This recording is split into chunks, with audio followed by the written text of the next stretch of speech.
live. Batman boxing talk. Batman boxing talk. We are back. You over there looking like a motherfucking teacher and shit. Fuck is you doing? Teaching. If you say so. What we gonna start with? We're starting with the Canelo thing, man. Let's go ahead and get this out the way. Just did it start All with. right, let's get this out the way. They probably think we've been ducking it. They probably think we've been ducking. We ain't ducking no smoke. No, we ain't ducking no smoke. I'll start. I mean, you want to start out? No, I'll start it. Don't mind. I'll go last. I'll just say this, because y'all know y'all saw more of the fight than I did.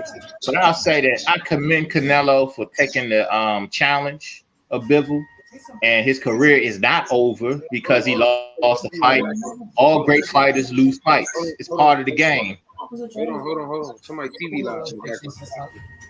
Yeah, I'm hearing echoes. You got a TV on? Must be mine then. You hear anything now? Nothing? No, we good. Yeah. Must have been mine then. All right, go ahead.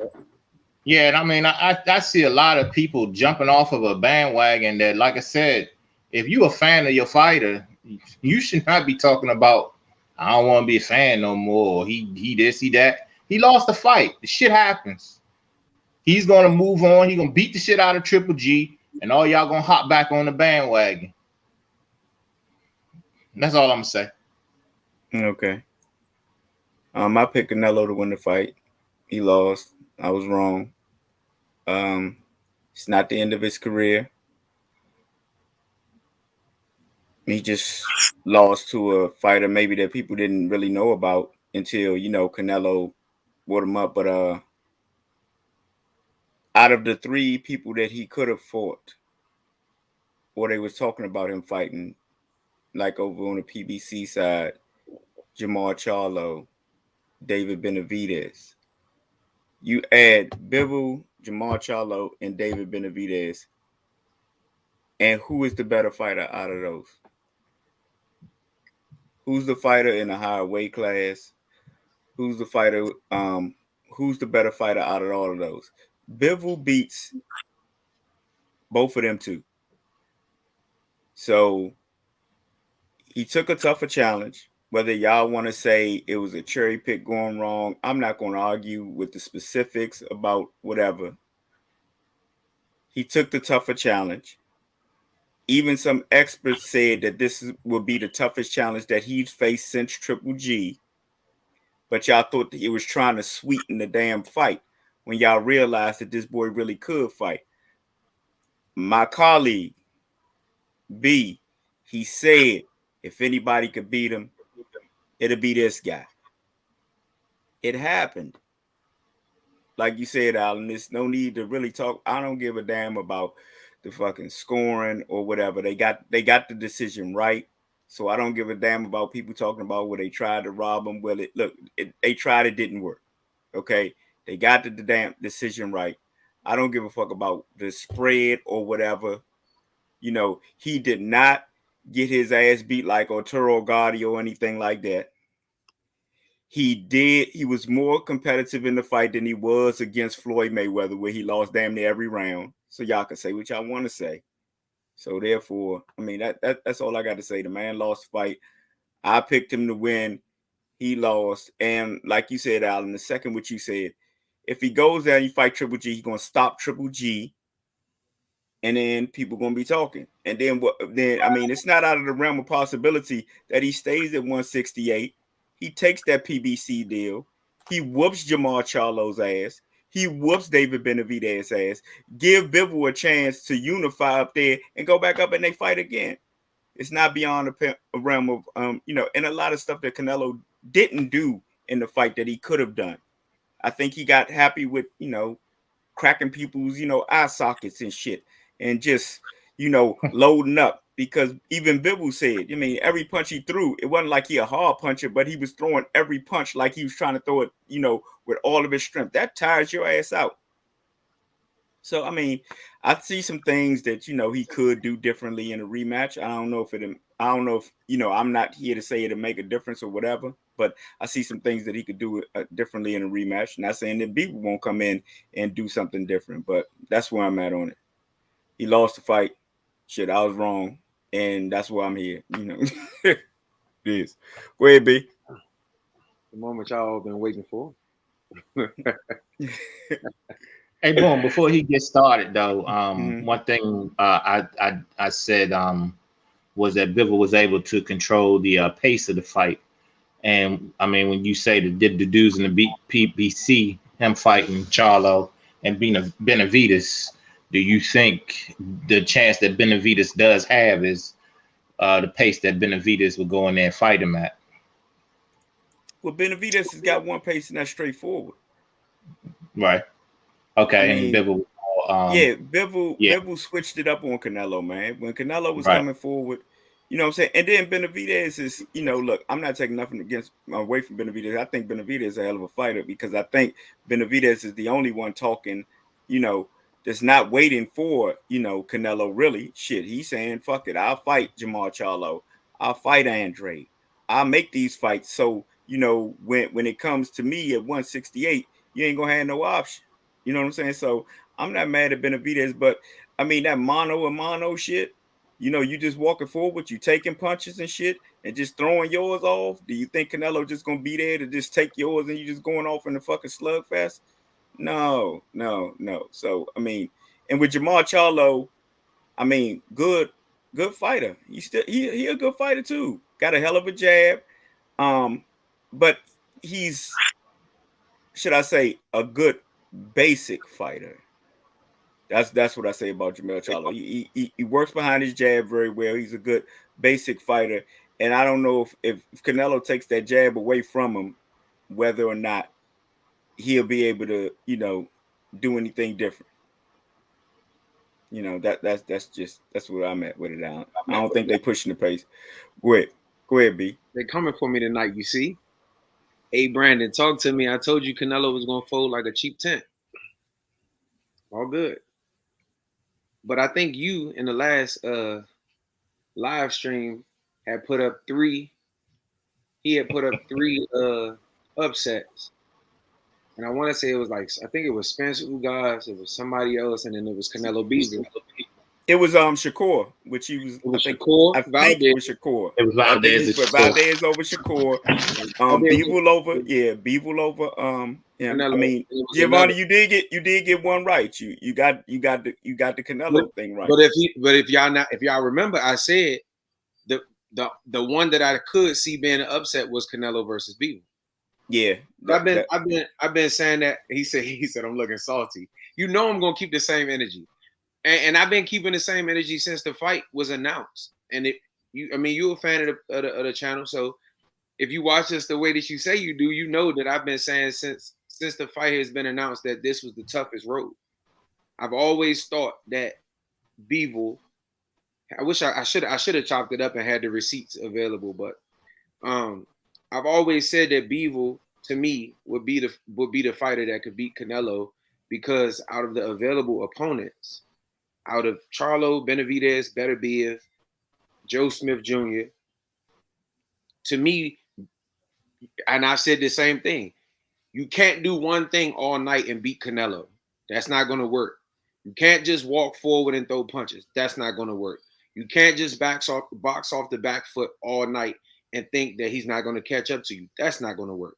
You have to have a complete game to beat Canelo. And to me, when I looked across that landscape, the only person that I seen that had that capability was Dimitri Bivol. So, I mean, it's not a surprise to me that Dimitri Bivol won. I did pick Canelo, of course. I'm probably the biggest Canelo fan in the world. But it wasn't out of the realm of possibility that I thought Bivol could win, which is why I had been saying this. When everybody was saying Charlo, he was ducking Benavidez, the whole time I've been saying, this is the hardest guy. if Bivol don't beat him, nobody will. So I'm gonna get into what I saw in the fight. Brandon looking salty in that corner. Nah, champ, keep that same energy. I mean, yeah, look, Giovanni, look, you talk your shit, Giovanni. Talk Right? your shit. Talk your shit, man.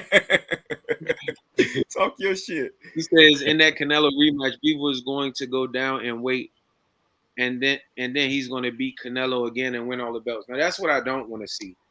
I mean, I do not want to see feel that. like I'm not the type of person to run from stuff. You know what I'm saying? Like, yep. And to me, Canelo lost, yes, but he never looked outclassed in the fight. He didn't look like Oscar Valdez looked against Shakur Stevenson. You know what I'm saying? Like, wait a minute, hold up, wait a minute. I want to say this. Their game plans look similar. High guard, walk forward. Well, I mean, we know that because we know Canelo has been doing that for the past 6 fights. So I mean, but man, he usually slipping, moving upper body movement. He was straight forward. He was slipping and moving. It's the difference was with Canelo and the fighters at 168, his power was able to deter them from doing certain things. With Bivol was able to absorb the punches because he's a bigger man. He was able to let off 4 and 5 punches off of Canelo's punches. That's the only difference. But Canelo was slipping. It's a lot of those shots that Bivol was throwing, Canelo wasn't getting hit with. No, I mean, like, you know, the shout out, you know, I'm gonna shout out Showbiz because I'm using this thing. I mean, shit, after the first couple of rounds, it looked like he had braille on his head. I mean, some of them jabs wasn't getting through, but a lot of them was punching right in his forehead. And he wasn't slipping like he normally do, man. I've seen somebody break it down and show when he's slipping like a Daniel Jacobs moving forward, and he just walking forward with his hands up and slipping a few shots and throwing arm shots. Yeah, but they also showing you one segment of a round from each fight. If you look at that fight, he was. I've been watching him, and he wasn't slipping as much. He was, bro. The only difference is Bivol, instead of throwing jab, jab, jab, and he can slip under the jab, Bivol was throwing bop, bop, bop, bop. He was throwing 1, 2, 3, 4s, and Canelo wasn't able to get out of the way of the 3 and the 4. That's the only difference. But he was slipping. I mean, yeah, he slipped when he was on the ropes and trying to turn and all that. But in the middle of the ring, he was just walking forward. A great game plan, and that's the part. And at this point, it's about Bivol. You know, yeah, it is. Went in there and did what the fuck he was supposed to do, from his defense to his offense to being able, like I said before the fight, being able to box off of the back foot, being able to walk Canelo down when he wanted to, being able to catch it when Canelo was loading up and throwing one punch at a time. He was catching them. He was coming back with 2 and 3. Yep, firing off. Yep. So I mean, a lot of it really don't have nothing to do with what Canelo didn't do. It's about what Bivol did do. And that man went in there and did what he had to do that night. Do you think Canelo G3 is going to happen? No. I mean, I don't want to see that shit. I want to see Canelo versus Bivol 2. That's what I want to see. I don't. Because I don't look at that fight and say, oh, you know what? Canelo can't beat him. I don't. I just don't. Like, I see adjustments that Canelo can make. One is using a jab. Like a lot of those rounds, Canelo was losing because he was only throwing 7 punches. He might have been landing 3 or 4 of the 7, so his percentage might have been high. But when you only throwing 7 punches and he throwing 30 punches and landing 13, he winning just on activity alone. So I mean, a lot of those rounds. I mean, yeah, I mean, I agree with you, but that goes back to what you said, what you famously said, that somebody gave you you know, a tremendous amount of credit for.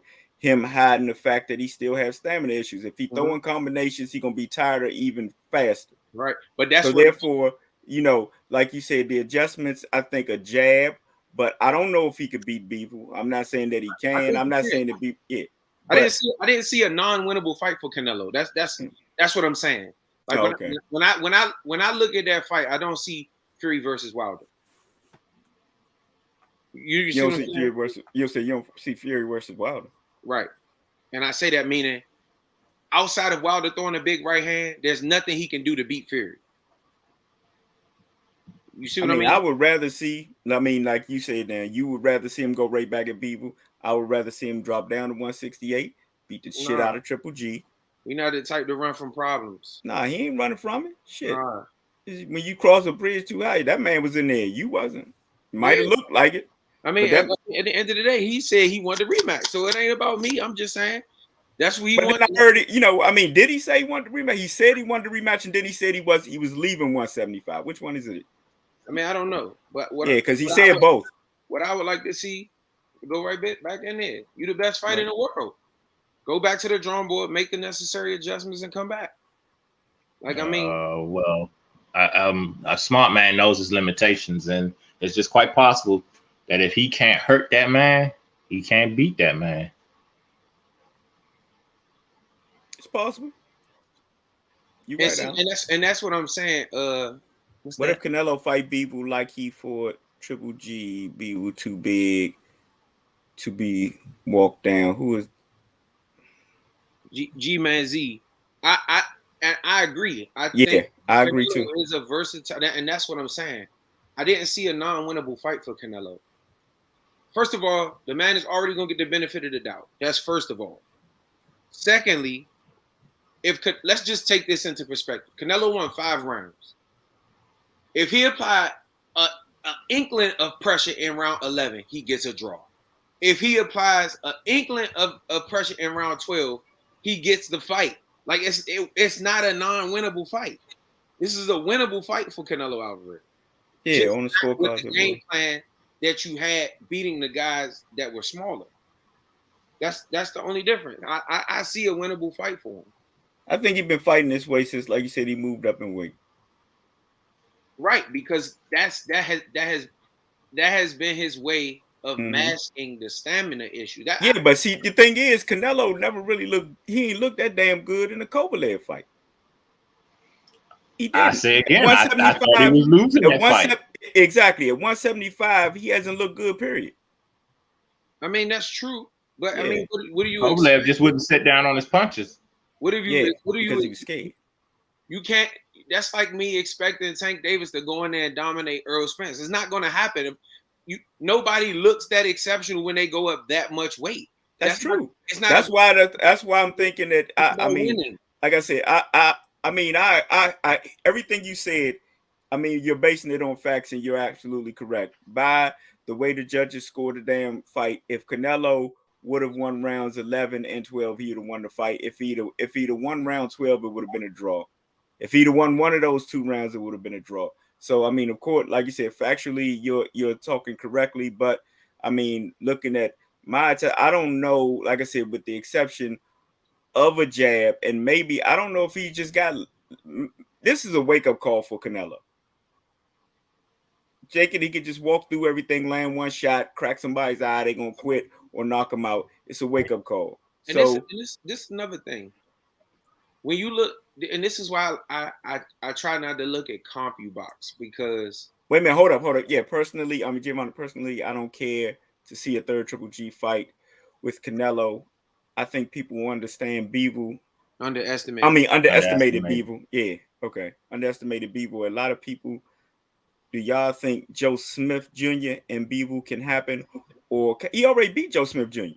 Yeah, he beat Joe Smith Jr., but people underestimated Bivol. I didn't. I knew Bivol's skill set was the skill set that could beat Canelo. I knew that. You know what I'm saying? Fights that I watched, I didn't see anything special. You did. No, I'm not taking anything away from what you said, because I mean, like you said, look, go back and watch the shows. You said it. You know what I'm saying? It's there. I think after I saw the Joe Smith fight, me and Brandon had that conversation. I watched it and I didn't see anything necessarily special. I thought Canelo was going to win. And yes, you're right, Giovanni. I underestimated Bivol.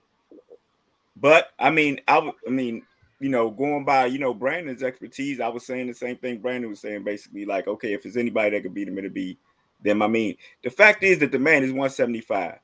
Okay. That's the weight he weighs in it. You know what I'm saying? And it wasn't no rehydration clause or nothing like that. So he's about 190 fight night. It's a difference. I'm gonna tell you what I don't care what people say. It's a difference.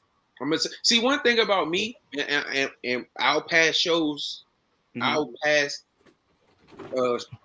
shows can show that even being a Canelo fan, I've always known what his weaknesses are. even when I explained the mask and the stamina shit, I've always known people think that it's the lateral movement that gives Canelo issues. It's not. When I watch Bivol in the Joe Smith Jr. fight and the John Pascal fight, what made me think that Bivol would give Canelo issues was his footwork. And it ain't because he moved great laterally. It's because he take that half a step back when he needs to, and he's able to pivot. It's the pivoting. It's the angles that's going to give Canelo issues. Not running laterally side to side, not doing all that weird shit that people think gives him problems. It's angles, and it's the half step back. And then the half step back becomes an even bigger advantage for Bivol when you're already taller, you're already longer, and you're already a bigger man. That coupled with the fact that his defense has always been solid, and he's always been able to let punches go like fluently. It's always been like bop, bop, bop, bop. He don't have to like load up. You're not going to knock Canelo out anyway, unless you're a fucking heavyweight. You're not going to knock him out. So the only way to beat him is on points. That's hard enough to fucking do because he's going to get the benefit of the doubt in the rounds. But I knew that Bivol could stay away, make Canelo's stamina issues show, and then he would be able to pull away. I picked Canelo because I didn't think he would lose a close decision. But I always knew that this was the guy that if anyone could beat him, I knew it would be him. Yeah, well, Giovanni, you're right. I'm okay. I misunderstood you what you were saying, Giovanni. I mean, I guess I wouldn't mind seeing a rematch either. But I mean, Joe Smith Jr. got to get past. He got to be better Beef. He got to be better Beef. Yeah, I don't think he gets past. I don't think he gets past Better Beef. So you're gonna see Better. I think Better Beef Bivol is the fight you're gonna see. I mean, we'll see. And like I said, I never was that high on Better Beef. I always thought that once Andre Ward retired, that Bivol was the best at that weight class. Better Beef. I think Andre Ward agrees with you. Better Beef is just brute force, man, and just walking forward. When people say, "Oh, David Benavidez, he throw punches like that," yeah, but he's not defensively responsible like that. See, Bivol was able to throw punches like that because he didn't get hit with nothing big that hurt him. If you just walking forward and you doing this and you just walking and you ain't got no movement, you allowing Canelo to tee off on your body and you not blocking and he getting them weird ass left hooks that look like body shots, but they come into the head. He able to get those off. You can't beat him, bro. You can't beat him. Can't beat him. Can't beat him. I mean, I want to say going towards. I want to say this. Boxing won last Saturday, and I say that because, and this is coming from a Canelo fan, because I'm a more of a fan of boxing than I am a Canelo. For any fighter, period. For any fighter, you know what I'm saying. So, I like to see when a person like Bivol wins the fight, they get the decision, because more often than not, people like Danny Jacobs, who probably should have got the nod against Triple G, didn't get the nod. You know what I'm saying? People like Triple G, but because Canelo was the biggest draw, didn't get the nod maybe in the first fight when a lot of people thought he should. People like Brian Castano probably should have got the nod, but didn't because Charlo. It happens too often, and that's one of the reasons why boxing is starting to be some shit, because it's starting to be like WWE. That's true. You know what I'm saying? So even more for when you say I'm salty, I'm really not, because this is what I watch boxing for. Canelo is still my favorite fighter, win, lose, or draw. Well, you know, we got a new youngin coming up. So let me ask you this before we get on to something else. Does this prove my point of if Shakur Stevenson was the same size? You see why I say he would beat Canelo, right? Who are you talking to, Giovanni, or I'm talking to y'all? Yeah, I guess so. That's the point. I know Canelo's weaknesses. So when I say it, I'm saying it because I know what he's good at and what his weakness is. And it's that half step back from Shakur, him being able to manage. But if he hits Shakur, which he is going to do, Shakur's defense is so good though, and his ability. You can't use the triangle theory on this, man. Huh? You can't use the triangle theory on this. I mean, he's just matching up. He's matching up skill and skill. That's all he's doing. It's about He's matching skill and skill, like it's like not they about say. the triangle theory. Yeah, that's it. It's about it's not a triangle theory. It's just skill and skill. It's just like when Tony Harrison, my favorite fighter, but he has a stamina deficit. That's a fact. So it don't matter about a triangle theory. Sebastian Fundora brings pressure on top of pressure. So why wouldn't I think that at some point Tony Harrison ain't gonna get tired? That's his flaw. Canelo's flaw is somebody who can take a half step back and control range. That's his flaw. Shakur Stevenson is excellent at that. Yeah, controlling distance. That's one of his. I think that's his strongest attribute. That's what I'm saying. So that's why I was saying. No, I mean, I was just telling Alan that you wasn't going with any triangle theory just because Canelo lost to Bivol, and you were saying that no, you're going by like if it was skill, size for size. Right. That Shakur Stevenson would, he would probably beat. I mean, he would probably beat Canelo. Because I think Canelo would have a puncher's chance. He got a puncher's chance against anybody. Exactly. You know what I'm saying? But Shakur is probably the least touched boxer in boxing right now. By CompuBox stats, which which we shit on sometimes, but by CompuBox stats, he, what I'm saying, he's the least touched boxer. So that's why I believe that motherfucker to me, But I mean, he hasn't in the fights that he has, like Alan, you sent I think you sent it. The little video when Shirley talk about how any fighter could be picked apart. You know what I'm saying? Any how many times have I said that? If we sat down and we say that all the time. And so I'm just saying, look, I mean, we could sit back and pick anybody's resume apart, but the fact is that the two performances when this boy has stepped up, he's looked fucking spectacular. I mean, we talking about Shakur, that is. And I want to circle back to Bivol, though. Bivol fought a great fight, had a great game plan, and he stuck to it. The thing is discipline. He was disciplined enough to stick to it. He did not get out of his game plan.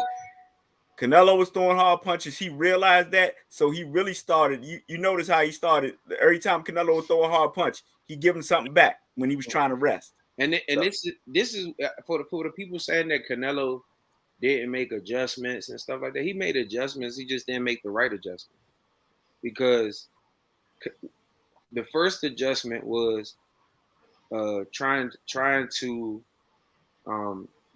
force Bivol to come to him. That was the first adjustment. Bivol was smart enough not to take the bait.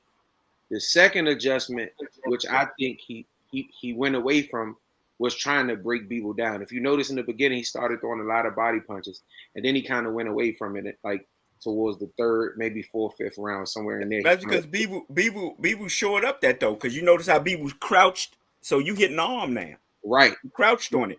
So he took that away from him. Right.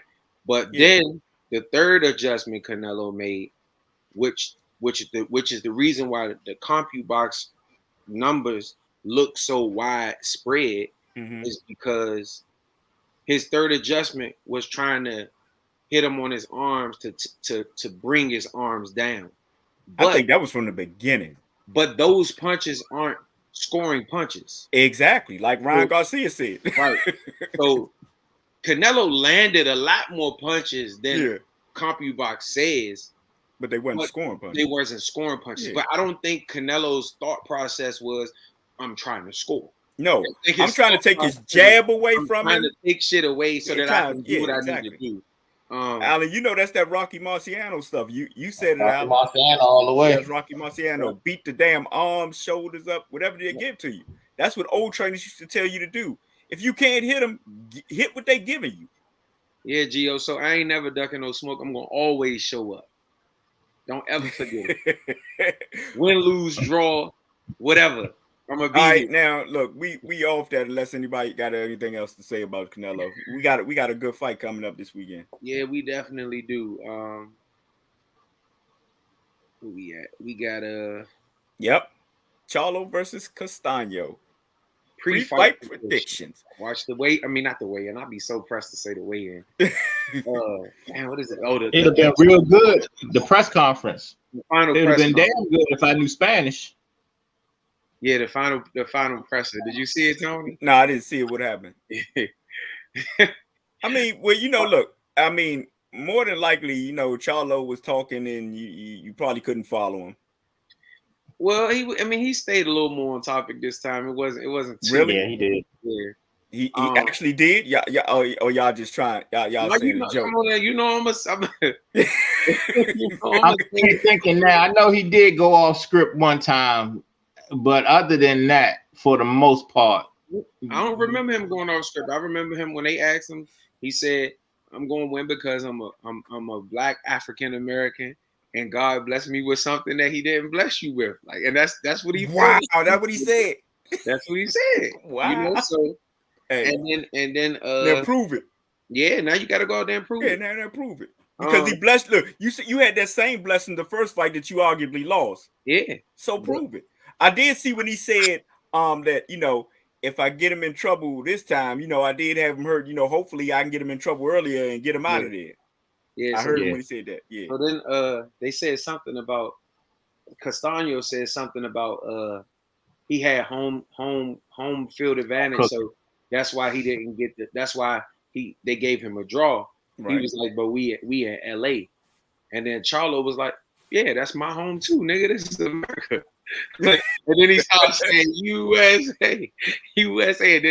And then the Argentina people that was in there they started saying Argentina and they got loud. But I like those type of press conferences. They hype me up for the fight. All right, that's what's up. I'm glad he did all right in the press conference. So on the size for size comparison, if Canelo was the same size as Bivol, he still loses. Like I said, to me, I don't even look at. I think Canelo can do what he do at 175. So I just think that he has to change up a few. He got to change some stuff up. You know what I'm saying? Like his fight against Bivol got to look like his second fight against Triple G. Like he was a lot more active in that second fight against Triple G, even though he wasn't walking backwards or walking forward. He was a lot more active in that fight. And I think that if Canelo is more active, he's going to win the fight. It's that simple. Like the judges aren't going to let Canelo land 10 punches around and not give him the round. It just ain't happening. Yeah, I mean, like I said, I agree with that. If they were the same size, I don't know. Like I said, I really believe in Canelo just going to have to prove me wrong. Is that it's maybe just a bridge too far, 175, because he hasn't looked good in either fight. That's just what I believe. He's just got to prove me wrong. I'm not saying that he can't win because, like you said, he's one of the best boxers in boxing. I mean, one of the best fighters in boxing. So I'm not saying that he can't win, but I just think it's a bridge too far. I mean, I know he's going to go back. I really wish that he lets like I said, the Joe Smith Better Be fight play out. Bivol fight the winner of that while he beating the shit out of. I mean, well, you know what? I'm not gonna say beating the shit out of Triple G because I'm gonna go back to something you said, Brandon. We all think that he could, but these two, maybe it's just like Triple G's last hurrah. That's why he been fighting. These other fighters, he haven't been really motivated. And when he get in there with Canelo, it just may be a different story. These two just going, they just clash, and it's going to be a good fight regardless. And not even really a last hurrah, just more so. That's his match. You know what I'm saying? Like, yeah, Marquez, Pacquiao, Gotti, Ward, Redskins, Cowboys. Redskins, Cowboys both be some shit. But on Thanksgiving Day, they both gonna come to play. You know what I'm saying? And maybe that's just what it is for Triple G and Canelo. And Redskins will be winning that game until the last quarter, the last minute, and they'll lose it. That's exactly what they do. That's what they do. G-Man C says, I'm a bit behind. I got a call. Yeah, I mean, you ain't missed too much. We was going into the Castano until somebody talked about the Canelo thing. Yeah, but yeah, who you got? Who you got, Alan? Let's get back on this Castano. Castano and Charlo. Yeah, I got Charlo winning the second fight. All right. What you got, B? I'm going last on this one. On the strength of Derrick James. Okay. Now, I'm not going to say on the strength of Derrick James because I don't think he listens. Like, honestly, I don't think he's as tuned in with Derrick James as Errol Spence is. That's true. But I'm picking Charlo And I'm rocking with Charlo. For those who got something to say about the way we say certain things and try to make it mean shit that it don't really mean. I'm rocking with Charlo because I feel like in this second fight, he'll be smarter than he was the first fight. And when I rewatched that first fight, I saw not a lot of action from Castano in the middle of the round, in the middle of the ring. And when Charlo was backed up against the ropes, is when Castano, which Canelo can take something from this, when Castano was able to get Charlo to the rope, he used his jab to get himself in, and then he unloaded. You know what I'm saying? Then he unloaded.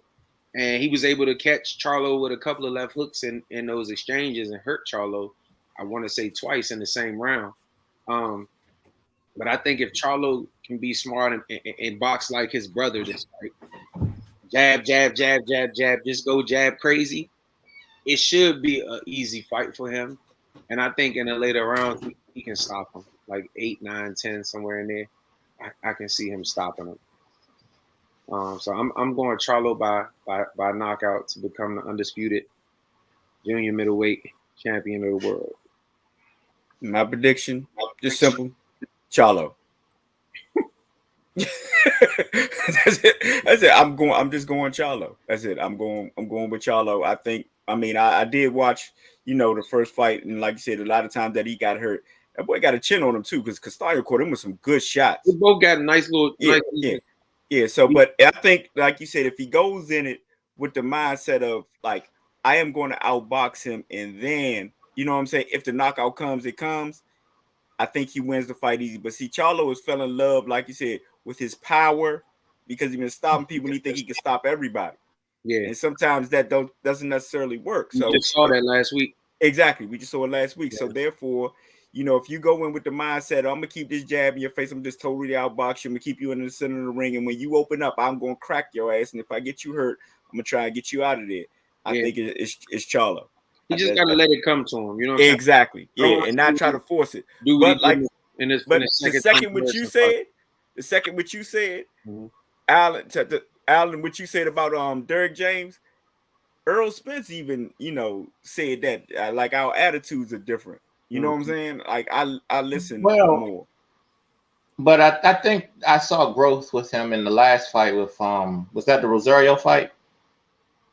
Because he never really jumped on Rosario. No, not what, but before the Castano fight, it was Rosario. Oh. And he showed patience in that fight. He had no choice. Yeah, he didn't. He had no choice.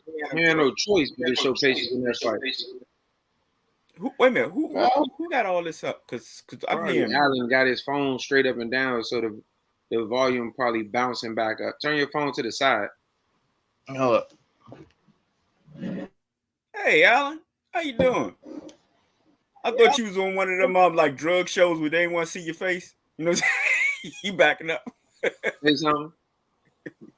So yeah, we good now. Yeah, it's good now. Yeah. That was me then. Yeah. Like I said, Charlo, he never listened, but because I could see him if he come out wild like he did in the second Tony. Remember in the second Tony Harrison fight, he was so mad and he was, he was coming out there. He was trying to. I could see him getting caught with something, but if he can be disciplined, and he was getting caught in that fight all night till Tony Harrison ran out of gas. That's what I'm saying. But that's what I'm saying. He can't do that. Like, if he needs to fight like his brother this fight, and I'm saying that because his brother is a more basic jab happy fighter, and to me, I think that's where he needs to win this fight. Like, he don't have to do nothing spectacular. If he go jab crazy, the 1-2 will be there. You know what I'm saying? But the main thing is just staying off the ropes, and if he can keep Castano from backing him up to the ropes and getting those eye-catching flurries off, you know what I'm saying? It should be an easy fight. You know what I'm saying? And like I said, just don't worry about the knockout shit. Like, if it's gonna present itself, it's gonna come. You know what I'm saying? Like, so I think it's an easy fight for Charlo if it's as easy as he makes it. Yeah. The only time he really had problems in that fight was when he was on the ropes. Yeah, That's That was yeah, a good fight. yeah. in the middle of the ring, he dominated the action in the middle of the ring. Yeah. You know what I'm saying? So, and like a lot of the times, he would be winning the round because he was dominating the fight in the middle of the ring. And then the end of the last 30, 40 seconds of the round, he get back on the ropes. Because Castano will let off, you know, some shit that's more eye-catching than what Charlo has been doing, and then he'll swing around. If he just got to stay disciplined and fight like his brother this fight. Who's that? That G-Man's. Yeah, he Charlo said wins. Charlo wins. We agree. I agree. And then last one, Bruce Ennis, the Phenom, is the co-main event. Yeah, but who is this guy fighting, Brandon? He's fighting against Custio Clayton. That's the guy that got the draw with Sergey Lipinets. Okay. He's a pretty good fighter, but I just Is Lipinets is he a welterweight? Yeah, you know, Boots fought Lipinets not too long ago. Oh, and knocked him out, right? Yeah, like in this, I think it was like the 6th round. That was like 8 rounds. The longest he's went has been with Lipinets. But Custio Clayton, he is a solid fighter, but I just think that Boots is big time. You know what I'm saying? I don't think none of these guys that's prospect level, I don't think they fucking with him. You know, so Well, I see a overconfident fighter, and that's where my underdog money's going on Custio Clayton tomorrow. Oh, so what? You say Boost just overconfident? I think he's a little overconfident. Yep.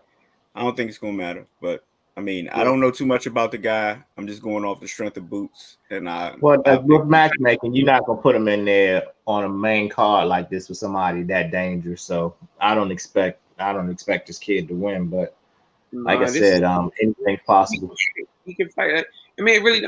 If this would be his toughest fight to date. That's what you're saying, Brandon. If they not putting him in with Earl and Bud, 9 times out of 10, motherfucker ain't gonna lose. Bottom line, you're right. You know what I'm saying? Right back, fella. All right. Yeah. So, but shit, I don't got much more. Yeah, me either. I just wanted to get on here and, like I said, shit. Yeah, because I'm sure everybody was wondering, especially you, but all of us. You know what I'm saying? Like, where y'all at? You know what I'm saying? So, but especially you. You know what I'm saying? Look, you could have did this show by yourself. We ain't worried about Alan and Tony. Brandon, we want to see you. Yeah. But we're at that. Where's our other Canelo fan? Yeah, I mean, like I said, it really was no reason to see me because I knew that if anybody could beat him, it was him. And like I said, see, you know what? Look, Brandon, I'm gonna stop you for a second because see, you have to remind people when you say stuff because they act like they got selective memories. You know what I'm saying? Even though you did pick him, you know what I'm saying? You picked Canelo to win, but you did say if anybody, you know, could beat him, it'd be this guy. Yep. That's what you said. So therefore, I mean, there's really no need for them to actually wait because it's not like you said. It wasn't like you put all your bet on that Shakur joint. Yeah, exactly. You said there's no way in hell he's losing. You didn't say that about You didn't say that about Canelo. Yeah. Yeah, I mean, and like I said, man, it don't make me no less of a fan. It don't, you know what I'm saying? I even when he lost, I didn't feel bad. Cause like I said, to me, I didn't see an ass whooping. You know what I'm saying? I saw a fighter that lost the fight. You know what I'm saying? He lost. I say his face said it was an ass whooping. Huh?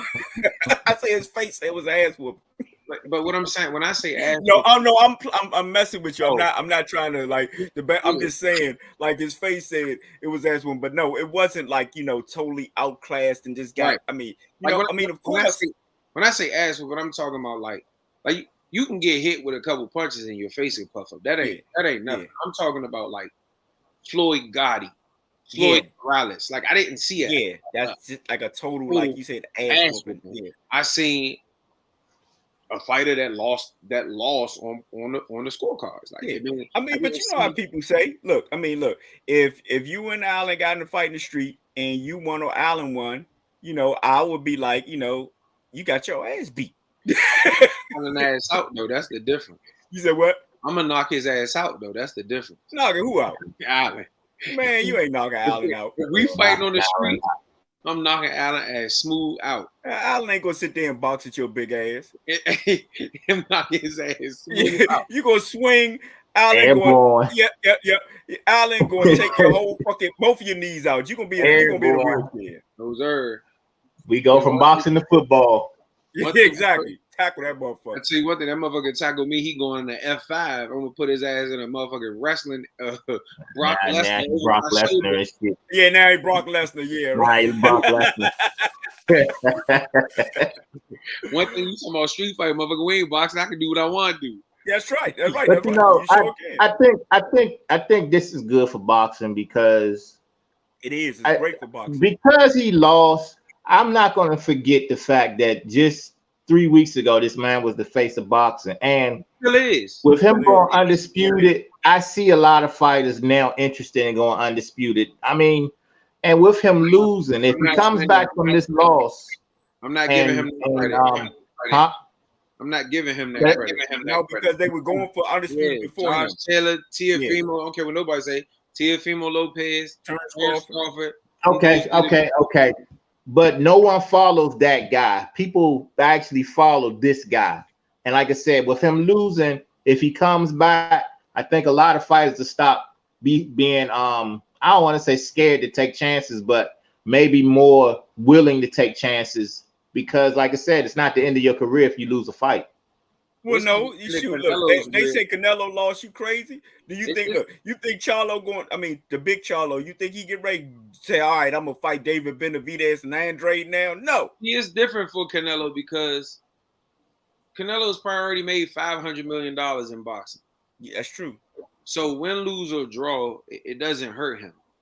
Somebody like Charlo, who hasn't got that big fight yet, that put him in a position where if boxing is over today, he could be good.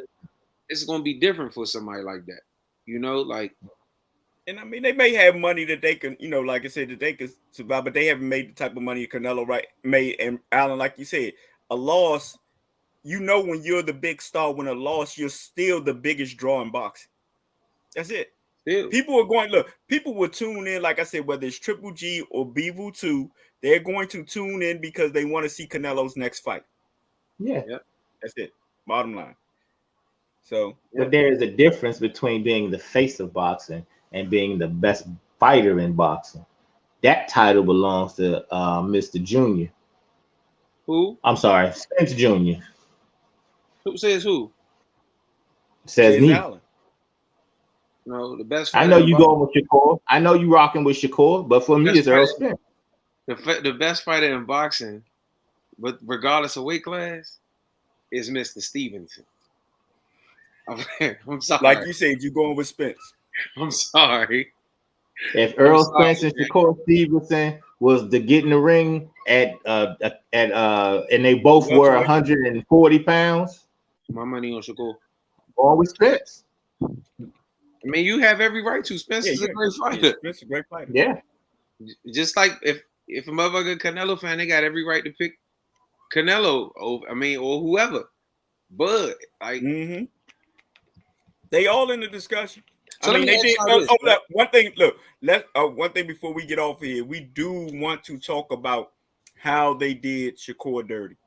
Yeah, because I was about to say that pound for pound shit is fucking dirty. What do you mean he's not on the pound for pound list? I did my own. I want to hear what y'all think about it. Okay, go ahead. What do you mean he's not on the pound for pound list? He's not, Allen. They did not put him in the top 10. Well, ESPN did. ESPN did? I thought ESPN didn't. When did they put him in it? No, they. Oh, that was Ring? Was that Ring magazine who did it? It wouldn't have been Ring because he got the Ring belt. No, it was Ring because they said it was Ring even though he got the Ring belt. Oh yeah, they stupid then. Yeah, they stupid. But go ahead. City of Trees, Allen, your buddies in here. I think no, that ain't Crocodile Dundee. City of Trees, what's up, bro? What up? So ESPN has Crawford at 1. Okay. Inoue at 2. Spence at 3. Canelo at 4. Fury at 5. Usyk at 6. Lomachenko at 7, Bivol at 8, Shakur at 9, and Juan Estrada at 10. Fury. Yeah. I mean, because some people don't want to put heavyweights on there. You shouldn't. That the whole purpose of pound for pound is if you were the same size as the heavyweight. Exactly. That's why I don't understand why they say they don't want to put heavyweights on there, because it's always like, look, pound for pound. That means skill for skill. That's what it always meant to me. Skill for skill. If everybody was the same damn size, who would be? So I mean, look, long as they got him on the list. The only way I would put a heavyweight on there is if it's like Roy Jones when he was super middleweight and went up to heavyweight and won. Then I would put him on there. Usyk, who was a cruiserweight, went up to heavyweight, beat. Even though he had heavyweight, he didn't start out as a heavyweight. I don't have a problem putting Usyk on there. But a motherfucker like Tyson Fury that's 300 pounds, what the fuck are we putting him on the list for? Nah, because everybody you mentioned on that list, if you put him at heavyweight, not look, we ain't talking about the same dimensions. We just talking about at heavyweight, right? If you put him at heavyweight, Tyson Fury beat them all. He beat them all. He beat every last one of them. He beat every last one. Wait. Okay, since y'all doing that fantasy shit, if Shakur Stevenson is 6'7", like Deontay Wilder, he loses to Tyson Fury. Brandon, we talking about Shakur Stevenson. You talking about Shakur Stevenson? Yeah, but I can't say a 5'8", 200. No, not 5'8". I'm talking about. Look, I'm giving him like 6 feet, 6'3". If he was 6'7", he loses to Tyson Fury. 6'7", he wins.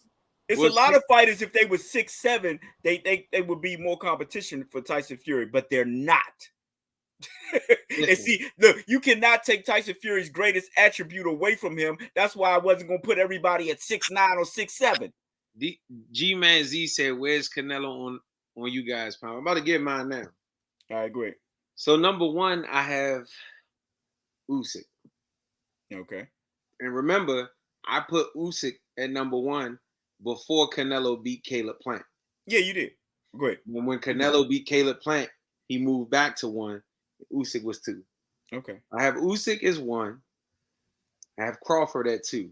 Okay. If Crawford wouldn't have fought Porter, he would have dropped. But because he fought Porter, I'm putting respect on his name. I got Crawford at 2. I got Canelo at 3.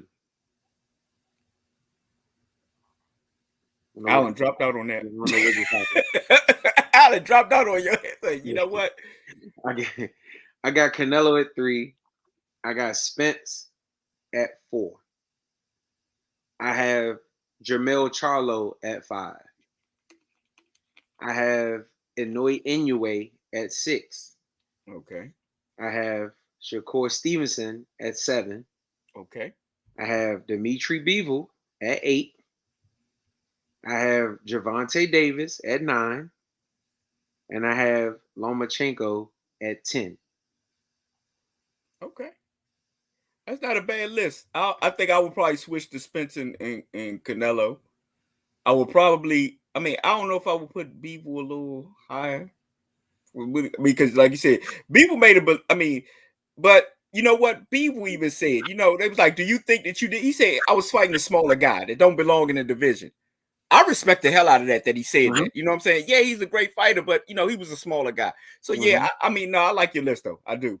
Yeah. I like your list. I just think that I'm gonna tell you why I haven't put Spence over Canelo. Why I didn't put Spence over Canelo, and the reason why I put Crawford over Canelo, because unlike Spence, Crawford has gone from 35 to 40 to 47. Okay, Spence has been at 47 the whole time. We don't know what Spence looks like at 54. Okay. We don't know what Spence looks like at 60. Right. We know what Canelo looked like at 54, 60, 68. You know what I'm saying? So yeah. Okay. All right. I get your reasoning. Okay. Yeah. I understand. I put Charlo above Inoue because that man fought everybody, bro. Like, and man, my motherfucker fought everybody, bro. Like, and even though I don't like the motherfuckers on the personal, I don't say personal because I don't know them personally, but I don't like how they treat the media. You got to give credit where it's due, man. And the man went from Lubin. And especially if he go in there and he unify this weekend. Yeah, the man went from Shit, I was at the fight in DC when he fought Gabe Rosado, Martirosian, Lubin, Hatley, Rosario, Tony Harrison twice. The list goes on and on, and you know what I'm saying. So like, Inoue don't have those type of names on his resume. You know what I'm saying? Like, and on top of that, the man is a 3-belt under a unified champion. And if he wins Saturday night, it'll, even though he's undisputed, it'll still be hard for me to put him over Spence, because I think the level of competition that Spence beat is better than the level of competition that Charlo beat. I agree. And they both have been in the same division. Yeah. You know, neither one of them has done anything outside of their division. So it would be hard for me to put Charlo over Spence, but he would definitely move in front. I mean, he would definitely solidify that 5th spot on my list. City of Trees says, I don't put heavyweights on my pound for pound list, but yeah, because Usyk came from a smaller weight. I agree with you, bro. Solid list, but you got to remember Canelo is a 4-division champion. Yeah, that's why I got him behind Crawford, because Crawford is a 3-division champion and undisputed at 1 division, just like Canelo, and he hasn't lost. Yeah. So he's 38-0. Yeah, you know what I'm saying? So I want to give Crawford his respect because I feel like he deserves it. You know what I'm saying? But I have Usyk above Crawford because I believe Crawford beat, and a lot of people sleep on those guys at cruiserweight because they're not known names. But that Glassiev dude, that Bradis dude, he beat Tony Bellew, and then to unify the cruiserweight division and then move up and beat Anthony Joshua. Yeah, I mean the difference between him, I mean to cut you off, Brandon, but the difference between him and Crawford is if Crawford would have the belts like Spence got, right, then you could say they like equal. But for him to be unified, I mean, like you're undisputed at cruiserweight and then be unified at heavyweight, that's a hell of a feat. Like you said, against Anthony Joshua, I mean, somebody 6'6", 260. Yeah. You know what I'm saying? Like, come on, man. Yeah, you got to give him credit. Yeah. Okay, man. And like I said, he was one on my list before Canelo beat Plant. When Canelo beat Plant, then Canelo moved back to 1, moved Usyk down to 2. To me, Usyk moves back to 1 in my book. Yeah. Canelo was losing, in my opinion, the Kovalev fight before he slept Kovalev. I knew Bivol wasn't going to be a walk in the park. Yeah, I mean, yeah. Yeah, I mean, bottom line. So, I mean, look, like I said, I've been saying it as a big Canelo fan. I have been saying it. Like people talking about he cherry picking. Nah, like to me, this is the toughest fight. He fought the most complete fighter at 175. Like I'm saying it because I see how good the motherfucker is. People, and this is what I be saying. Like a lot of times people forget timelines. You know, like a lot of times people forget that. Like I remember when Andre Ward beat Kovalev the second time, and Dimitri Bivol was his WBA mandatory, and Ward retired, and everybody was saying he was ducking Dimitri Bivol, this crazy amateur guy who came up and was da-da-da-da. I don't forget that shit. A lot of people do though. You know what I'm saying? But Ward ain't forget it. Ward, when he interviewed him, said, you know, a lot of people said that you was the reason I retired. Yeah, but yeah. I remember those little intricate details, and that's why a lot of times people can't pull the bull crap on me because I remember the timelines and stuff. You know what I'm saying? So, like I said, of course, once years go by, people forget the intricate shit. You know what I'm saying? Like the stuff that happened like people 10 years from now, people will say, "Oh, well, Earl fought Crawford too late." Yeah, but you forgot the motherfucker had a car accident that kept him out the ring for damn near a year and some change. You forgot the motherfucker got an eye injury that kept him out of the ring for 8-9 months. So like all of that stuff matters. You know what I'm saying? Like, you know, and that's all. And I mean, he was only doing look, and Earl has been a man of his goddamn word. He said that I'm gonna go clean up this side, then I'm gonna come after you, and that's what he's doing right now. Definitely. Like definitely. I'm on Terry Crawford neck. Yep. Yep. I'm coming to take your shit, Terrence. Yep. He said, Terrence, don't come for that motherfucking belt. I love that talk. Belt, Terrence. Yep. Nah, the funniest shit in the world. And it's crazy because I got on Twitter just because I like, you know, that shit at me up, bro. when Crawford said, yeah, if I don't get the Spence fight, I'm gonna activate my WBO mandatory and go up and be the mandatory for the winner of Charlo versus Castano. And beat up Earl's cheerleader, biggest cheerleader. Yeah, and Charlo was like, and then when Charlo did the interview with Custer, he was like, yeah, because Crawford come up here, he gonna get knocked the fuck out because I'm gonna knock out all this, baby. That's what I do, right? and then when Crawford come back with the you bad pipe down before I come up there and show you who a real lion is. Hey, but did you see the back and forth between Earl and Terrence and shit with hey, damn, Alan, you upside down, bro. Am I? Yeah. Come back. I got that thing came. I don't know what the fuck's going on with the internet over here. There you go. We had a trophy for oldest senile boy. Your ass would get it every time. I'm telling you. All I can say to that is fuck you. But when Earl put that shit up about Bo Mac, it said this bum here. Yeah. And Terrence put that joint up like this. No, look at this one. Yeah. This is the dude gonna whoop your ass in real life. Yeah. I loved it. I was like, oh shit. Yeah. I loved it. And I like the way Earl ended that joint too. Earl was like this. He was like, you got it. I ain't saying no more until it's a go. Yeah. Yeah. So I like when they was going back and forth. Yeah, you ain't gonna be laughing when that bell ring. He said, I know. And when I'm whooping your ass and I look at your face, I'm gonna laugh because it's gonna be when I look at your face, you realize you get your ass whooping, you can't do nothing about it. Yeah. Charlo didn't like the idea of Crawford running up on him at 54. I mean, but so what? Like, it's a fight. What Tyson say? Well, fuck it, it's a fight. Mm-hmm. You know what I mean? Something about it. Like, what does it matter? Like, if he can vacate, if he can't get the Spence fight, he can. Unfortunately, the rules allow him to vacate his WBO belt at 147 and move up and automatically become the mandatory for whoever the champion is at 154. And why wouldn't he do that if he is not going to stay at one? Look, if his plan is to eventually go there anyway and say they put Earl up against somebody else and don't give him the fight, he could head Earl off by going to 154, fighting Charlo. If he beat him, then Earl, you coming for the belts? Come on up. If you, I mean, not saying that this is what I want, because by all means I don't. I want these motherfuckers to fight now. But let's just say, because Charlo beats Castano, right? And let's say they try to make Earl fight a mandatory or some shit, and he fights the mandatory. Or let's say they put the WBO belt on the line and he becomes undisputed at 147, and Crawford beats Charlo. You got two undisputed champions. Yep. Fighting. You know what I'm saying? Like, I don't want that. I want these motherfuckers to fight now. But I'm just saying, like, I think Crawford is thinking of a way to where as though he, like you say, he can cut the street off. Yep. And you can't run now. Look, where you gonna go? I think that's a winnable fight for Crawford. Like, and I've been saying this since the first time since the first time people said something about Crawford and Charlo. I thought that Charlo to me is an easier fight for Crawford than Spence is.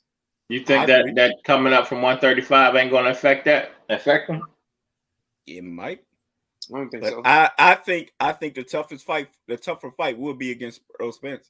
Yeah, because Earl got a motor that's like unheard of, bro. Like, Earl punched more than Hagler, bro. Earl is consistently throwing punches in bunches. And Earl punched more than Hagler. Yeah. Yeah. Yeah.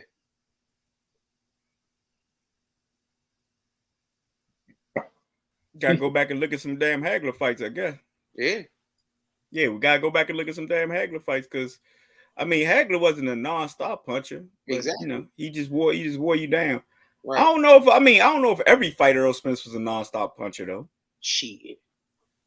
He was that way against Ugas, but yeah, that's what I'm saying. He was that way against Porter. He was that way against Mikey. I need to watch that. I just think he just kept Mikey at a distance. I didn't think he was non-stop. Yeah, but he still never stopped punching.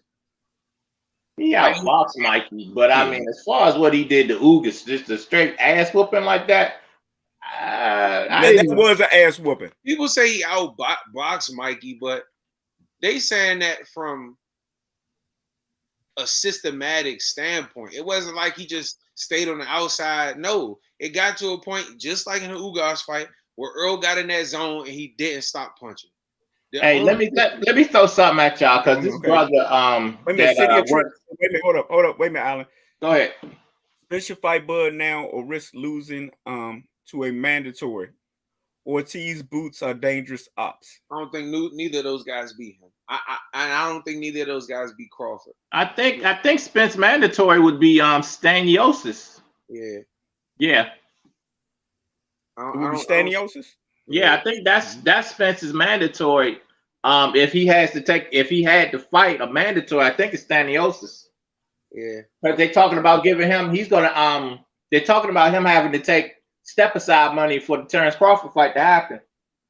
Yeah, well, hopefully he take the same. I mean, City of Trees. I mean, I don't think that they beat Earl or or Crawford, but I mean they are dangerous. But I don't think they beat them. But they dangerous, and I do want to see the fight just like you do.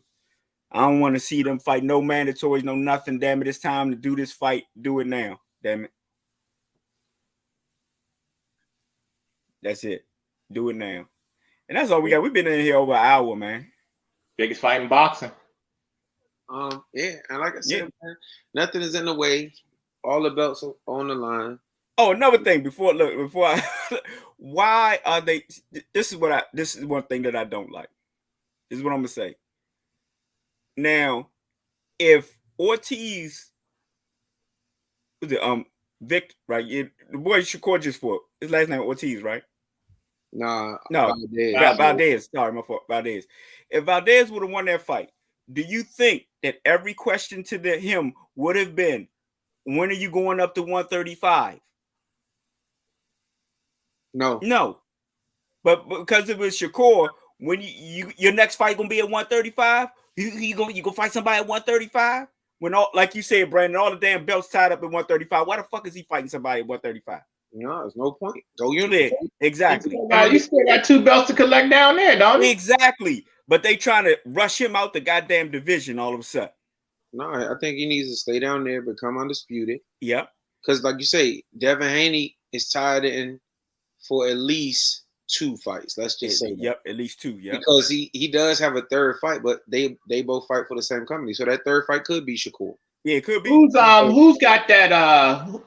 Who's the Warrington? Who are those fighters belong to? Top Rank? Who promotes them? Top Rank? Mm-hmm.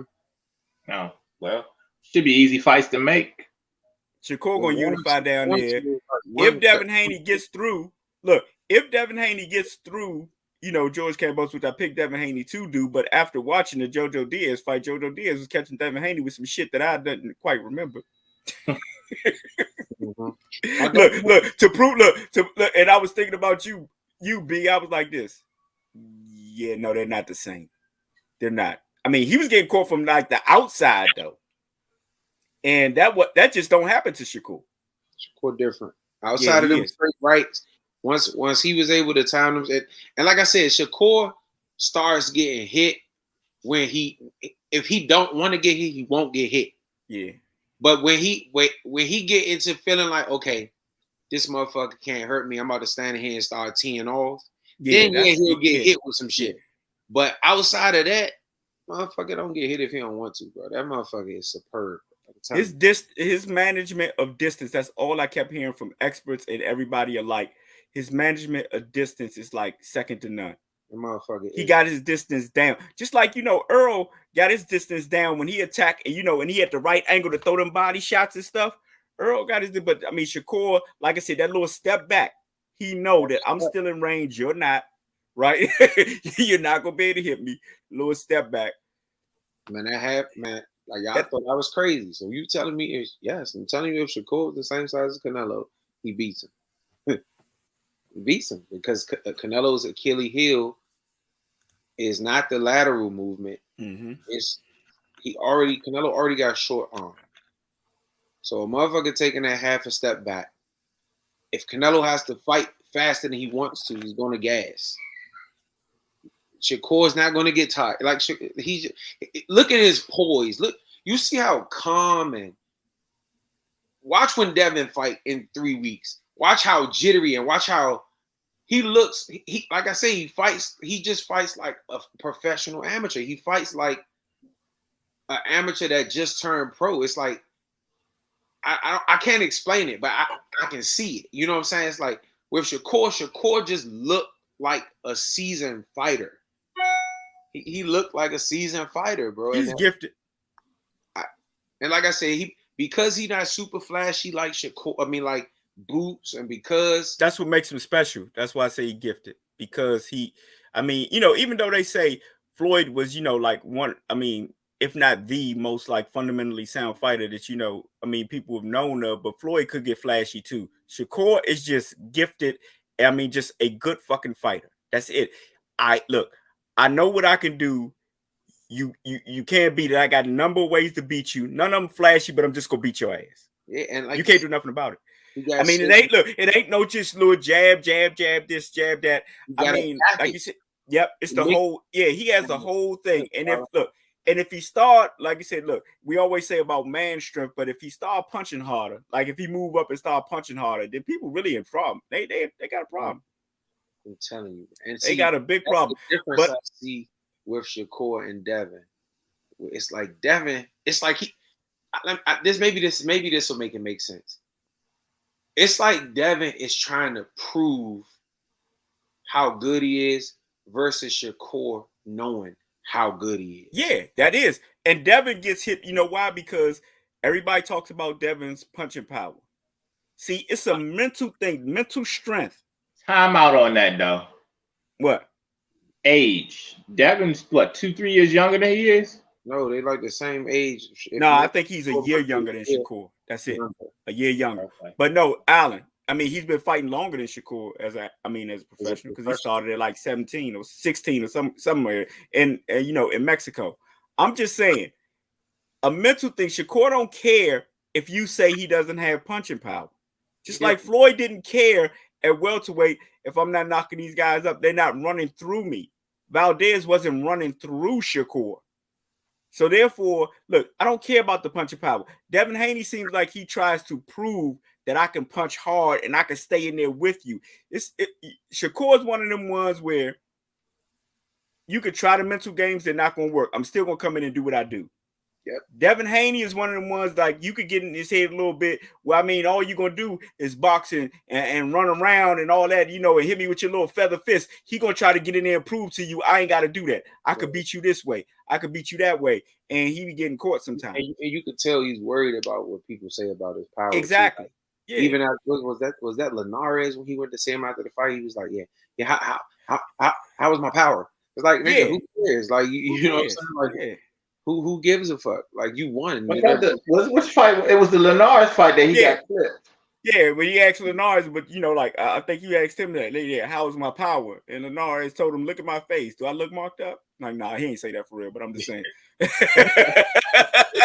He said, I look like I just came out the dressing room. We still got a fight to do. Did we fight? I don't know, right? Yeah, like I said, I think Devin is good. I just see a more seasoned, polished fighter. But I think he's gonna grow a lot if he get through this gauntlet. I think he's gonna. Yeah, but and it's another thing. I think people are sleeping on Crocodile Dundee, man. That's why I said, Brandon. That's why I was telling you that I still got Devin, but I saw him getting hit a lot. More. I'm not gonna say a whole lot, but I saw him getting hit more than I remembered when I watched that Jojo Diaz fight. And I was like, damn, he caught him with them shots. Okay. And Crocodile got faster hands than, than Jojo Diaz. Yeah. Yeah. And I think he got a little bit more pop too. And he got great feet. Like I said, people think that he's unorthodox. Dancing and shit and sliding and volleying around the ring. And a lot of times great footwork is determined by the style of boxer that you are. So if you're not a floater or a mover, just because you're not dancing don't mean you don't have great footwork, great foot placement. You know what I'm saying? Knowing where to place your feet to get to certain spaces. Sometimes timing beats speed. Well, shit, all the time timing beats speed. Yeah. You know what I'm saying? So like Kambosos has great footwork, and he's shown me the ability to box on the back foot against T.O. He showed me the ability to walk forward. He a good fighter, man. He is. The other thing he showed in that fight was the ability to dig. I think that he had to I dig think Devin those Haney last 2 rounds out. I'm picking Devin Haney, but what I am saying is this. This is not a walk in the park. Yeah. By no means is it a walk in the park. I can't do what I did for Shakur Stevenson 2 weeks ago. No, you can't. No. You know what I'm saying? Like, and I think that they both are fighting like one of the best guys in the division. Do I think Kambosos is the best in the division? No. Do I think Valdez was the best in the division aside from Shakur? Yeah. And it looked like any fucking body else he get in the ring with. But like you say, man, I just think. But they become victims of who they fight to. Like you said, look, Eddie Reynoso he's came out and said, look, training for a Black American fighter is the hardest thing they the hardest fighters to train for. Mm-hmm. And when you actively try to avoid those type of fighters, then when you get in there with one, you ain't got the equipment. You don't have it. You just can't do nothing with him. He was a shorter fighter, and your whole thing was to keep your hands up, not even try to make head movement or try to get in and rough him up. He couldn't do shit. Shakur took everything away from him. And somebody like Allen to say he stopped throwing his jab. No, it was taken away from him. It was taken away from him by Shakur's foot. It's his feet speed. Like a lot of people look at his hand speed. No, it's his feet, bro. His feet is what make him so hard to hit. He don't do nothing. He doesn't.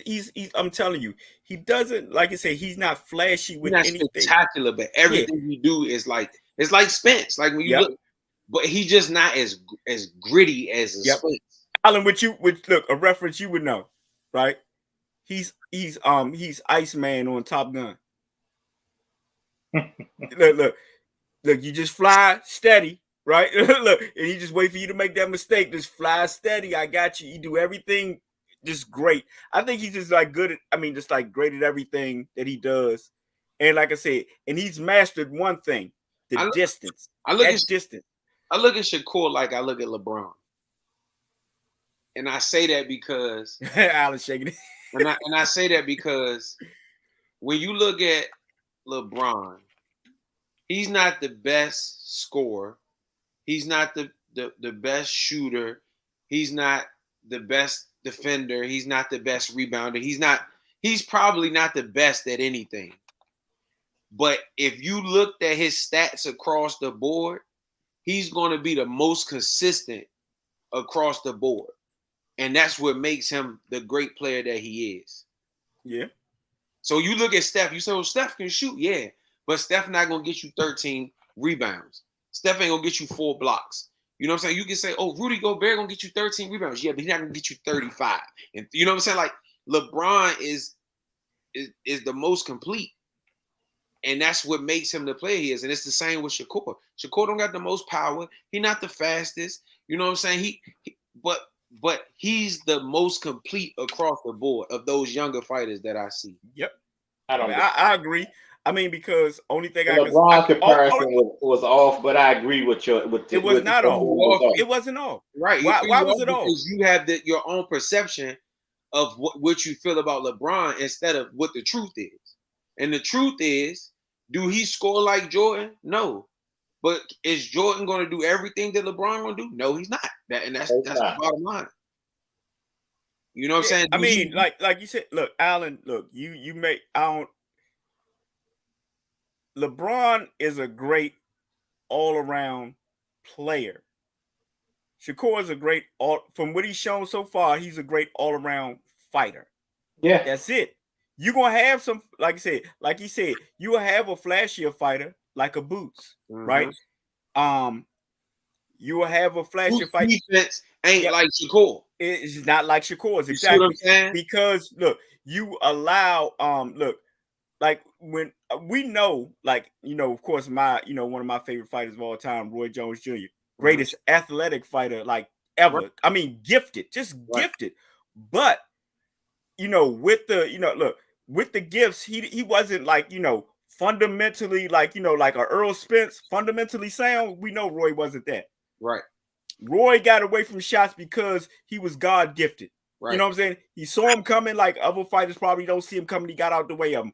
Floyd got out of the way of shots, and Pernell Whitaker got out of the way of shots by defense, knowing that when you throw this shot, you coming back with this one, and I'm here, here, you missing, you can't get me if I spin out here.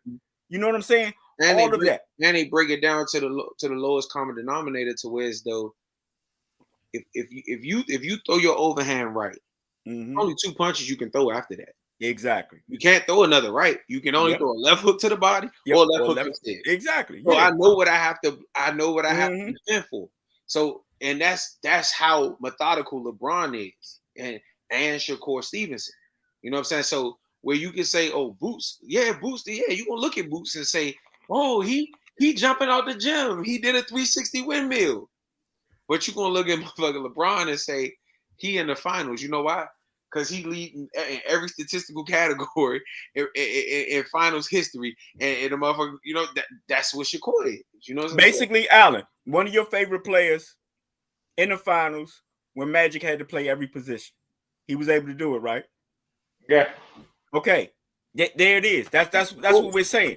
He was able to say, okay, fuck it, I'll play center. I'll play power center and say, here, go guard Patrick Ewing. Huh? You couldn't say Mike, go guard. Exactly. You couldn't say Mike. We need you to guard David Robinson tonight. Yep, exactly. We can't do that. They can say Bron, go get Joel Embiid and Bron out there. Yeah, I mean he get toasted, but he gonna go get him. He gonna do. But what I'm saying is, no. You're right though. No, yeah. I'm not sitting on what you're saying. You're absolutely right. And like I said, Jordan give you 30 plus points. But Jordan ain't gonna give you 30 plus points. I mean, on a good night, Jordan give you double rebounds if he have to. But most of the time, Jordan is a scorer. I mean, he's good. He's good defensively, but LeBron can give you 30. Or like if you say you don't want to say as much, 28. Yep, 28. Look, 13, 10 assists. 2 or 3 blocks, yeah, and some stuff that don't show up on the stat sheet. And the fact that the fact is that he handles the ball more too, and he's a floor general. Shakur is one, if not the youngest well-rounded boxer right now. He's the most well-rounded boxer right now. I agree with you, Big J. Big J, welcome. Yep, welcome. I haven't seen you before. Because when I look, even if you say, "Oh, he learned from Bud," yeah, but Bud great offensively, but defensively, he's nowhere near as good as Shakur Stevenson. No, it's a mindset. You know what I'm saying? And like I said, it's also who trains you too. You know what I'm saying? When if you have a trainer who they like knockouts and they they can show you how to be a great offensive fighter, but some of them old fighters used to be like this. Look. The name of the game is to hit and not get hit. The first thing you should be taught in the damn gym, you know what I'm saying? That is defense. How to defend yourself. And Shakur got that in spades. Like you said, yeah, he learned a lot. Look, Shakur went around and he sparred with everybody, just like Devin Haney. That's why Devin Haney's actually so good. They went around and they sparred with everybody. Win, lose, or draw, it don't matter. I'm getting this experience. Yeah. Ramiro, I mean, is facts. Yeah. Charles King says, "What's up, Chad? What's up, bro? How you doing?" But yeah, man, I just think that motherfucker, he just superb. Until proven otherwise. Look, like I said, until proven otherwise, I got to agree. I mean, out of the young fighters is nobody. Oh, I got a bone to pick with you. You said he said in the future, Tank Tank said he was going to 130. What Shakur say? Shakur said, "Come on." Okay. Yeah. I'm just saying, because you remember we had that show where I said Shakur one of the ones that don't give a fuck. Here, let's go, let's make it happen. And I didn't say that he wouldn't. You're saying. No, I'm just saying. I didn't say that he wouldn't because Tank said people think that they like that. You know what I'm saying? And Shakur said, "Come on, let's make it happen." And Shakur said, I'm like that. All y'all pick Canelo, ain't it? Ain't what? Oh, you from England? Was he from England? Because he said, "Ain't it?" I don't know what that mean. That ain't my language. I don't know. Yeah, no, that means we all picked Shakur, didn't we? Yeah. No, We all picked Canelo. I mean Canelo. Yeah, we Canelo. did. Yeah, we all did. Yeah, we were Yeah, all we wrong. all did. Yeah, we were all wrong. We was wrong. Yeah, we was all wrong. Look, we don't have a problem with admitting that. We don't give. Look, in this channel, bro. Look, we don't come in with no excuses, no nothing. That we wrong. I'm making an excuse because I said that this. It's still not an excuse. You was wrong. Right now, I was wrong. I definitely was wrong. But I mean, you had you hedged your bet. I mean, because not by saying it. I'm not gonna say that you said it to hedge your bet. You said what you believed that this would be his toughest fight. I felt and even when Edwards, I mean, no, somebody else said, Canelo loses to, it might have been our who's our boy that was just in the chat not too long ago, but he had left now. Ronnie. Yeah. When he said that, you was like, it's possible. We all said it was possible. Yeah, when he put up those three, I was like, shit. The upset more than out of these three, a damn sure ain't about to be Shakur. Right. You know what I'm saying? Canelo one of the few willing to take risk. And the rest of yep. What's the rest of the division doing? Yeah, Canelo definitely he get his respect, bro. Like he does. Because lost to me because he lost. You know what I'm saying? Like he's still my favorite fighter. Yeah, Flores. I mean, look, what I said earlier about it is, I mean, hey, if you want to put Charlo, Benavidez, and Bivol, and who's the best fighter between those three, you're gonna go with Bivol, the most complete fighter. They're gonna go with Bivol now. But see, the problem with boxing. No, I'm saying you like I said, now you would go with Bivol. Bivol didn't get that exposure that even those now, though, Brandon. But that's the problem. Brandon, that's the problem with boxing. Yeah. A lot of people make judgment based on popularity. I agree with you, Charles King. I think it is too heavy. But I'm just saying. No, what I'm saying, Brandon, even now, though, now that they would go with Bivol now, right, it still proves the point. You stuck, Brandon. No, you just blank. Okay, no. It still proves the point, what you were saying. Even if they go now, now we know, damn right. Now you know. Look, now you know that he took the toughest opponent. Don't say it's a cherry pick now that you know that he took the toughest opponent. Don't say it's a cherry pick going wrong, because that means that he picked a lesser opponent and got beat by the lesser opponent. It can't be a cherry pick once you find out this motherfucker better than Charlo and Benavidez. Oh. Right. Yeah. Believe me, if it was a cherry pick, he wouldn't have picked that guy. But what I'm saying is, the problem with boxing is, the reason why people call Dimitri Bivol a cherry is because they hadn't heard of him. People follow 6-7 fighters based on popularity. Nobody knows the David Morrells of the world. Nobody knows the people starting to find out about Boots now. But how long have we been knowing about Boots? Yeah, we've been knowing. You know what I'm saying? Nobody knows the O'Shaquie Fosters of the world, who's about to be a mandatory for Shakur Stevenson.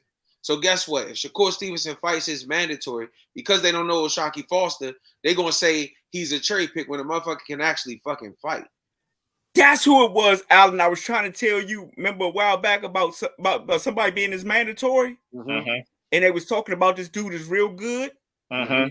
Yeah, O'Shaquie Foster. That's who it was that they was talking about. Yeah, and like I said, a lot of times people just follow us. Like, I'm an avid boxing fan. It's just like Alan. When I said, he like, when I get to the Tank Davis fight, I'm getting there when the doors open. You know why? Because I like to watch all of the fights.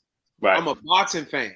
So it don't matter whether I like to know about the new kid in Brooklyn that you know what I'm saying? That's the shit that don't nobody know about. That when he becomes the mandatory for Shakur Stevenson, I know how good the motherfucker is. Right. There's a couple fighters coming out of Baltimore on that card that I want to see. Lorenzo Simpson is good.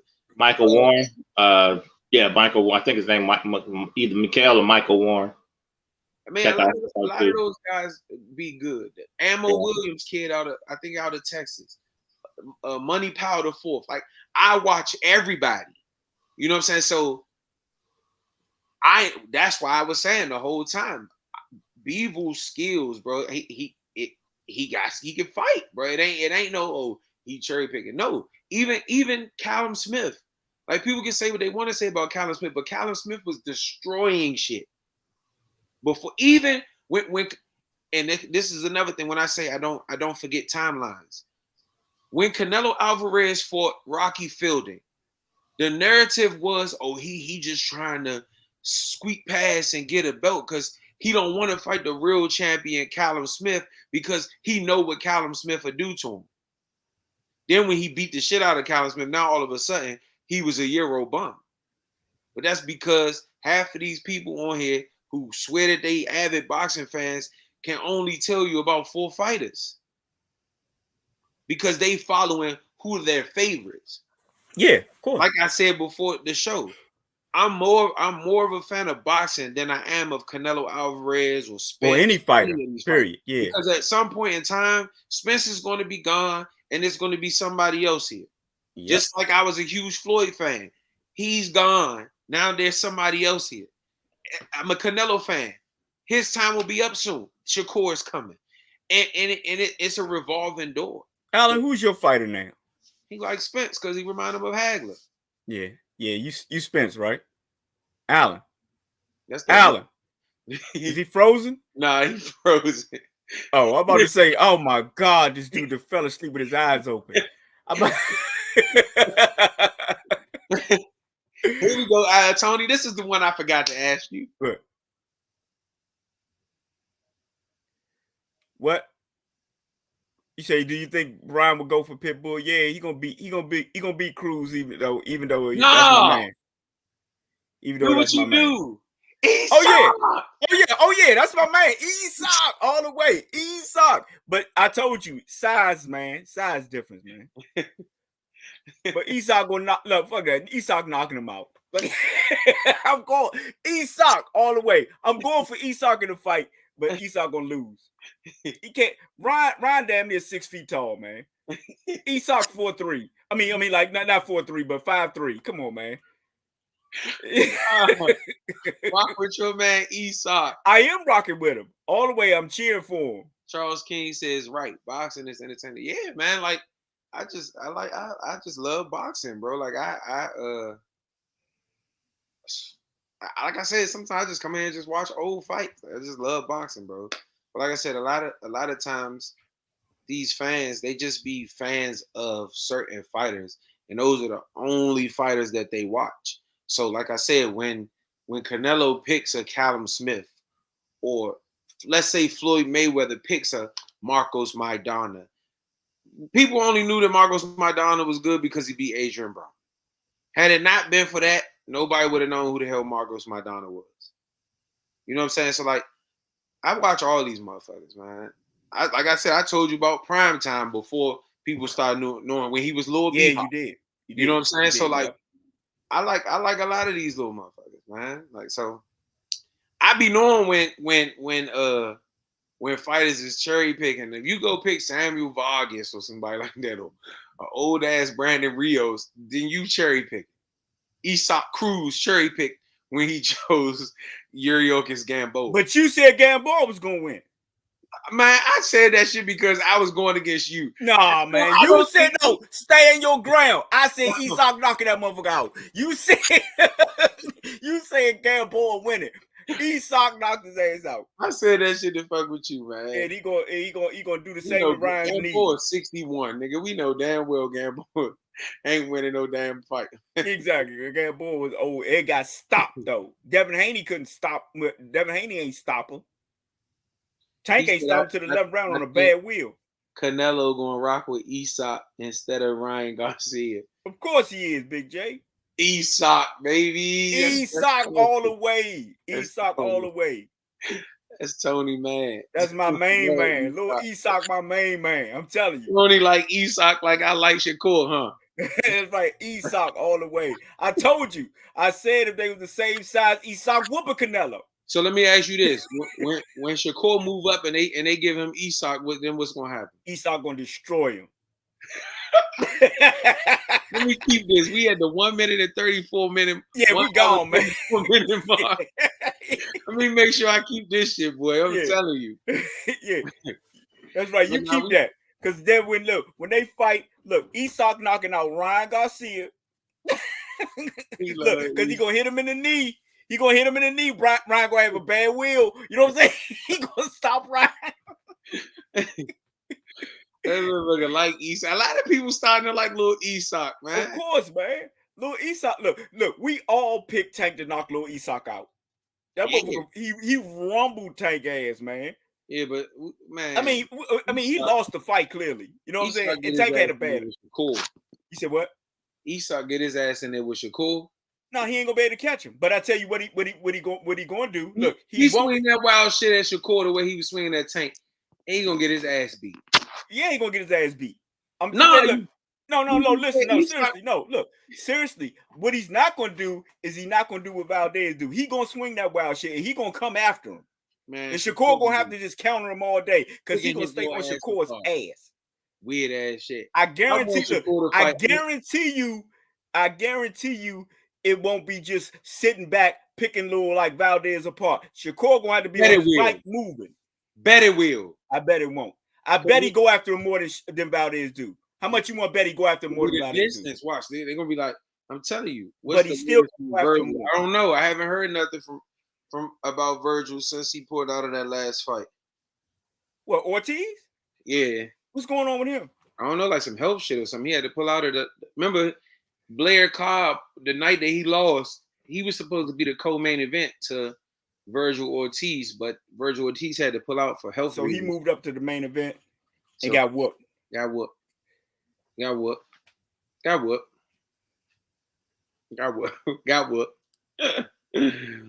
But shit, man, it's been an hour and 37 minutes. And go back, make sure you keep Isak stopping him. Shakur Stevens. And I'm gonna have that shit on recall. Isak. That's right. Isak.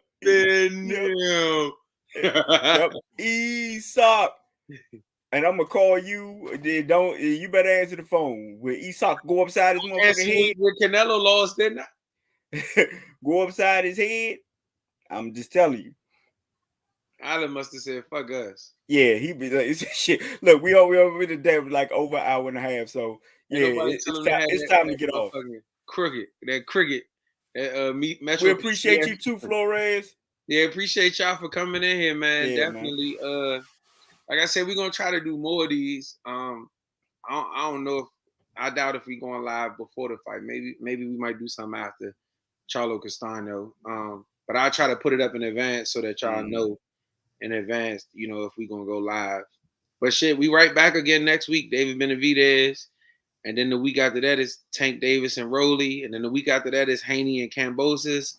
Then the week after that is I think Better Biv and Joe Smith.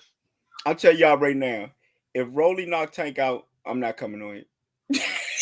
But I'm telling you, young Rolly got the motherfucking. Yeah, I'm saying. If he knocked the shit out of Tank, I ain't coming on here. Because it's one of the things where if he catch Tank with some shit while he trying to hurt him. He can hurt him. You see what Isak almost did, so Rolly got the motherfucker. Man, Isak beat shit out of Rolly. My money on Rolly. Yeah, just like it was on Gamboa. Just like it was on Gamboa. Big J says, "Where's Allen? Man, his old ass probably dozed off. Yeah, he probably gone, man. Who knows? Yeah, we don't know. He the OC now. He ain't coming back on. He just gave it up. He's all good content. Same to you, Charles. Thanks for coming through, Charles man.